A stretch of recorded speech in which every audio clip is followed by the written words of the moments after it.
नीलाचलनिवासाय नित्याय परमात्मने बलभद्रसुभद्राभ्यां जगन्नाथाय ते नमः। सर्वेभ्यो नमो नमः। अहमस्मि बलरामः। अहं केन्द्रीय संस्कृत विश्वविद्यालये श्री महाराजा रणवीर सिंह परिसरे शिक्षाशास्त्र विद्याशाखायाः द्वितीयवर्षस्य छात्राध्यापकः अस्मि। अधुना अहं पर्यावरणशिक्षायाम् आधुनिकप्रविधेः प्रयोगः इत्यस्मिन् विषये किञ्चित् वक्तुम् इच्छामि। साधारणतः पर्यावरणशिक्षा केवलं पुस्तकैः न अपितु अनुभवात् दृश्यश्रव्यमाध्यमेन च अधिकाः प्रभाविताः भवन्ति। आधुनिकप्रविध्याः उपयोगं बालकाः पर्यावरणं सम्यक् अवगन्तुं शिक्षितुं च प्रेरिताः भवन्ति। इदानीम् अहं केचन पायिण्ट् मध्ये एतस्य आलोचना करोमि।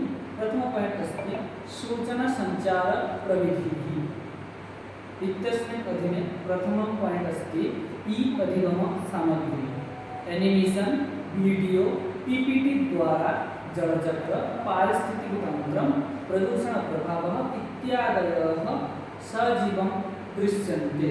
उदाहरणं दीक्षा टोटल स्वयं यूट्यूब इत्यादिषु पर्यावरणसम्बन्धाः वीडियो इति। द्वितीय पायिण्ट् अस्ति आभासी क्षेत्रभ्रमणं गूगल या 360 डिग्री वीडियो द्वारा बालकाः वनं हिमनदी समुद्रतलं विना गमनं द्रष्टुं शक्नुवन्ति।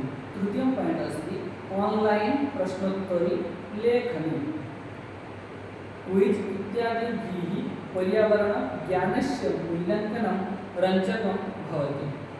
अत्रैव द्वितीय पायिण्ट् अस्ति भौगोलिकसूचनाप्रणाली एवं सुदूरः संवेदनम् इत्यस्मिन् अन्तर्गते प्रथमं पायिण्ट् अस्ति मानचित्रम् उपग्रहचित्रैः वनोन्मूलनं नगरविस्तारः नदीमार्गपरिवर्तनं दृश्यते परन्तु शक्यते।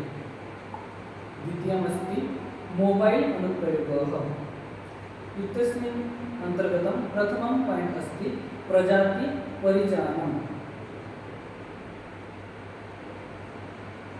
प्लानेट बर्ड आईडी इत्यादिभिः वृक्षान् परीक्षणः कीटान् तत्क्षणं परिचयं शक्यते।